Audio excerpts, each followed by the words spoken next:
Imagina só a seguinte cena: apertar um botão e ter um artigo de 2.000 palavras gerado em uns 5 segundos. Nossa, o sonho, né? Exato. Um texto gramaticalmente impecável, super bem estruturado.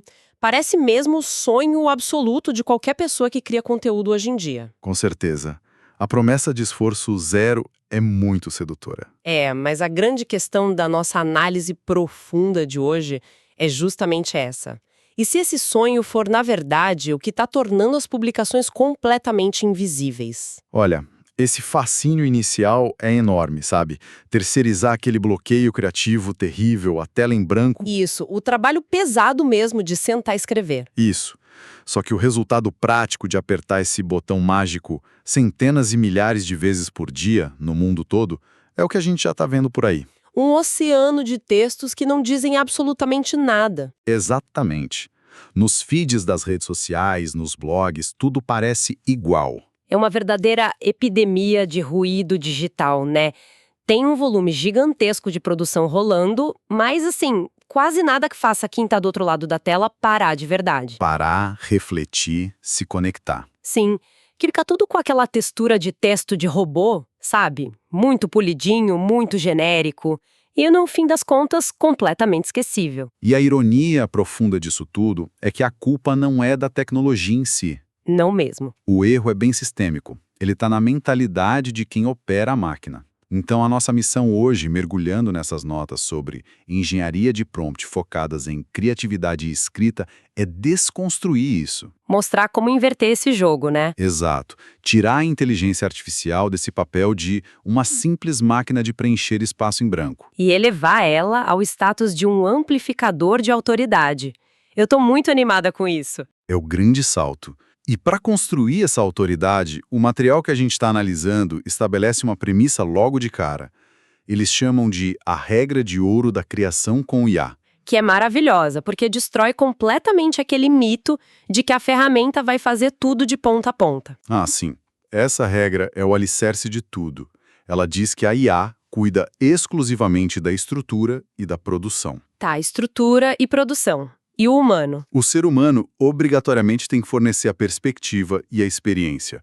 Porque, olha, o que retém a atenção humana não é a sintaxe perfeita. É a história, né? São os tropeços, as falhas, os insights de campo, coisas que, nenhuma máquina possui. Pensando nessa divisão, me vem uma analogia na cabeça. É como se a IA fosse um mestre de obras absurdamente rápido. Gostei dessa imagem. Aquele cara que consegue erguer as paredes de uma casa, instalar o telhado, passar a fiação inteira em minutos. Super eficiente. Mas quem precisa chegar no terreno com a planta do projeto, sabe? A visão de onde as janelas vão ficar para pegar a luz do sol de manhã? A alma da casa. Exatamente. A essência daquela construção vem do humano. Sem essa planta detalhada, aquele mestre de obra super veloz só vai levantar um galpão cinza. Perfeitamente nivelado, mas idêntico a todos os outros galpões da rua. E ninguém quer morar num lugar assim, né? Ninguém. Essa metáfora ilustra super bem a dinâmica. A IA serve basicamente para remover o atrito. Aquele espaço doloroso entre ter a ideia e conseguir botar no papel. Isso. A tela em branco aterroriza as pessoas. Então a IA entra como esse mestre de obras para construir o esqueleto do texto muito rápido. Mas a substância, a essência, não dá para delegar. Porque a máquina não sangra, não perde noite de sono preocupada com boleto. Não tem epifanias no trânsito. A conexão real sempre vem de uma dor ou de um sucesso genuinamente humano. Bom, então se o humano fornece essa planta com a substância real, como é que a gente formata isso de um jeito que faça a audiência parar de rolar o feed? Essa é a pergunta de $1 milhão. Porque só ter uma boa história não garante que vão ler, né? E é aí que as fontes introduzem uma diferença fantástica entre tema e ângulo. O erro mais clássico de quem senta na frente do ChatGPT, por exemplo, é pedir algo baseado puramente em um tema. Tipo, escreva um post sobre produtividade. Exato. Temas são gerais demais. São acadêmicos. A resposta vai ser um compilado de obviedades. Mais do mesmo. Sempre. Agora, ângulos são pontos de vista aguçados. Imagina um ângulo como um filtro muito específico colocado na lente de uma câmera fotográfica. Sem o filtro, a luz entra estourada, né? Sim, pega tudo de forma difusa. Com o filtro, um detalhe único ganha foco total e um contraste dramático. E o material lista 8 perspectivas estratégicas para criar esses filtros. E a gente não precisa listar os 8 como uma chamada de escola aqui, é claro, mas eu quero mergulhar em alguns deles, porque a psicologia por trás é fascinante. Manda ver. O primeiro que me chamou muito a atenção é o ângulo contraintuitivo, que é afirmar o oposto do que todo mundo acredita. Esse é fortíssimo. Em vez do texto genérico de gestão de tempo, o autor vai lá e solta. Trabalhar mais horas está, na verdade, destruindo a margem de lucro da sua empresa. O mecanismo que faz isso funcionar tão bem é a interrupção de padrão. Como assim? O nosso cérebro está condicionado a ignorar o que já conhece. Então, quando uma afirmação desafia o senso comum, cria uma dissonância cognitiva. Ah, a pessoa trava. Trava. Ela pensa, espera, todo mundo diz que trabalhar duro é o segredo porque estão dizendo o contrário. A curiosidade obriga a pessoa a ler a primeira linha. É uma quebra de expectativa pura. E tem outro ângulo aqui, que é o de erro pessoal. Isso contrasta de forma absurda com a internet de hoje. Onde todo mundo tenta parecer infalível. Exato. Em vez de falar de liderança na teoria, o ângulo vira o funcionário excelente que eu demiti da forma errada e o que isso me custou. A vulnerabilidade, né? É a maior moeda de conexão humana. A internet está saturada de perfeição falsa. Ninguém aguenta mais. Quando alguém expõe uma falha, desarma o cinismo de quem está lendo na hora. A pessoa deixa de ler o guru e passa a ouvir um sobrevivente da trincheira. E tem um terceiro ângulo que me deixou com a pulga atrás da orelha. Qual? O processo revelado. A instrução do material é abrir a caixa preta literalmente. Mostrar o passo a passo sem esconder o jogo. Tipo, publicar a proposta comercial exata que fechou um contrato milionário. Isso. Mas olha só, estrategicamente falando, se a pessoa entrega a receita do bolo de graça, ela não corre o risco de ser copiada e nunca ser contratada? É, a intuição de quase todo mundo é guardar o segredo. Mas o mercado digital é diferente. Conhecer a receita não é ter a habilidade para fazer o bolo. Faltam os recursos, o tempo. Exato.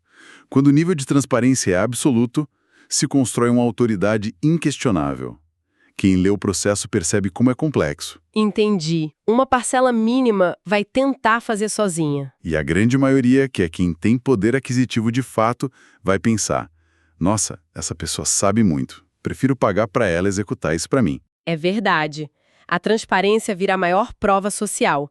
Mas, escutando tudo isso, me vem um questionamento muito prático. Pode falar. Se a gente tem que sempre encaixar as ideias nesses filtros específicos, seja o contraintuitivo ou o processo revelado, isso não torna a criação um pouco mecânica? É uma preocupação bem comum. Não perde a fluidez ter que seguir essa fórmula? Pelo incrível que pareça, não. A restrição é o maior motor da criatividade. Pensa bem, tenta escrever um poema livre sobre o universo. Difícil, é muito amplo. Agora tenta escrever um haikai de 3 linhas sobre uma gota de chuva. Ah, a ausência de limites paralisa a gente, né? Totalmente. A regra força o cérebro a achar soluções originais. E usando a IA, definir o ângulo antes de digitar qualquer coisa é o que tira a máquina do padrão medíocre. O molde não aprisiona, então. Ele dá o trilho para a IA não descarrilar. Perfeito. Bom, se a substância está garantida e o ângulo está perfeito, o próximo desafio é colocar isso no mundo real, nas plataformas. E as fontes trazem táticas contundentes para isso. O YouTube, por exemplo. Ah, o YouTube. Tem uma ênfase brutal nos primeiros 30 segundos. É a tal da zona de retenção crítica, não é? O material é muito taxativo sobre nunca começar com "Olá, seja bem-vindo ao meu canal". Erro fatal. Em plataformas onde a atenção é disputada a cada milissegundo, o gancho inicial precisa ser muito cirúrgico. Direto na dor ou na promessa de solução. E eu achei muito interessante a parte sobre a credencialidade. Que muita gente confunde com um currículo. Sim, o instinto é começar recitando diploma. Mas a recomendação é cortar isso sem dó. A credencial precisa ser a transformação gerada. O espectador não quer saber se a pessoa tem 20 anos de experiência. Ele quer ouvir: foi assim que essa estratégia dobrou as vendas de 3 clientes. Ele quer saber o que a pessoa pode fazer por ele agora. E o roteiro também exige aquelas chamadas para ação duplas no final, né? Os famosos CTAs, o primeiro focado em engajamento ali na plataforma, tipo pedir um comentário para ajudar o algoritmo. E o segundo para o negócio da pessoa, mandando para o link do serviço. Mas mudando de vídeo longo para as redes sociais do dia a dia, a documentação toca numa ferida profunda. A armadilha do calendário perfeito. Nossa clássica síndrome da empolgação de domingo. É a ilusão do planejamento. Sabe, a pessoa senta no domingo com um café, super inspirada, e desenha uma grade complexa de posts. Um formato diferente para cada dia da semana, tudo lindo no papel. Até chegar à quinta-feira. O cansaço mental bate. A pessoa não pensa em nada, não posta nada, se sente culpada e na semana seguinte abandona tudo. É um ciclo terrível. E para quebrar isso, o conceito que eles introduzem é o do calendário editorial mínimo viável. A mudança aí é focar na consistência defensiva e não na intensidade agressiva. Manter 2 postagens muito boas por semana durante 6 meses esmaga tentar fazer 5 por semana e desistir em 20 dias. O jogo do longo prazo, né? E tem uma proporção ideal para isso também. Sim, a proporção de valor para venda. 4 entregas educando e gerando valor puro para cada uma tentativa de venda. Mas trazendo isso para a vida real, como aí ajuda a manter esse calendário viável quando bate o esgotamento na quarta-feira? A grande virada de chave é parar de criar conteúdos isolados. E começar a reaproveitar metodicamente tudo. Exatamente, a estratégia de pilar de conteúdo. Então, em vez de acordar pensando no que vai criar do zero hoje, foca a energia num conteúdo só, bem denso. O conteúdo mãe. Pode ser aquele vídeo de YouTube de 15 minutos que a gente falou, o humano coloca toda a alma, os ângulos e a experiência ali. E aí a IA assume o trabalho braçal da distribuição. Isso, a IA consegue desdobrar esse único pilar em 8 formatos diferentes em questão de minutos. É impressionante. Aquele roteiro de vídeo vira um texto reflexivo para o LinkedIn, um carrossel para o Instagram. Uma sequência de mensagens curtas para o X. Até e-mail estruturado para a lista de contatos e roteiro de vídeo curto de 1 minuto. Não para por aí. Dá para fazer status de WhatsApp, perguntas frequentes de SEO para o blog. E fechar com uma frase de impacto visual. O investimento de energia foi feito uma vez só e multiplicado por 8 pontos de contato. Porque, olha, o LinkedIn pode parecer que alguém colou um roteiro de YouTube. E o Instagram pode soar formal demais, tipo um e-mail. Isso não destrói a conexão? Destruiria com certeza. Se a instrução fosse preguiçosa. Mas o framework deles tem uma trava de segurança fantástica. Ah, me explica isso. O comando exige que cada formato gerado seja totalmente independente e principalmente adaptado ao tom nativo de cada rede. Então não é copiar e colar, é tradução. É um tradutor simultâneo cultural, sabe? A IA pega a essência humana lá do roteiro original e traduz. No LinkedIn, vira uma reflexão de mercado analítica. Porque é o que aquele público espera. Exato. No X, o tom fica acelerado, provocativo, direto. A experiência vivida é a mesma, mas a embalagem respeita as regras do local. A substância humana lidera, a IA adapta e distribui. Resolvido o dilema entre qualidade e consistência. Esse é o ponto. Sintetizando toda a nossa jornada de hoje, saímos daquele cenário frustrante de criar volume robótico para um sistema refinado. As experiências reais, dores e vitórias do humano ficam na direção, usando ângulos estratégicos. Enquanto a tecnologia faz o trabalho pesado de formatar e multiplicar, garantindo a consistência. E isso nos leva direto para a assinatura de poder do episódio, a tese central, né? Que resume tudo de forma brilhante. Quem usa IA para apostar, cria volume. Quem usa IA com estratégia, constrói autoridade. Uma tese implacável.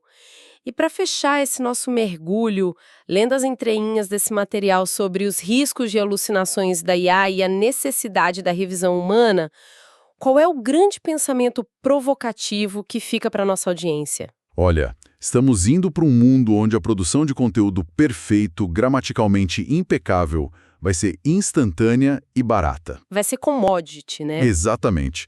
O valor de saber simplesmente escrever bem vai despencar. A moeda mais cara do mercado vai deixar de ser o texto estruturado e vai passar a ser a capacidade de julgar, verificar dados e ter coragem de ser vulnerável. De falar a verdade baseada no que realmente se viveu. Em um mar de perfeição automatizada, a imperfeição genuína vira nosso maior diferencial. O senso crítico passa a ser o ativo mais valioso de todos. Que reflexão maravilhosa para encerrar a nossa análise profunda de hoje. Muito obrigada a quem acompanhou a gente. Até o nosso próximo mergulho.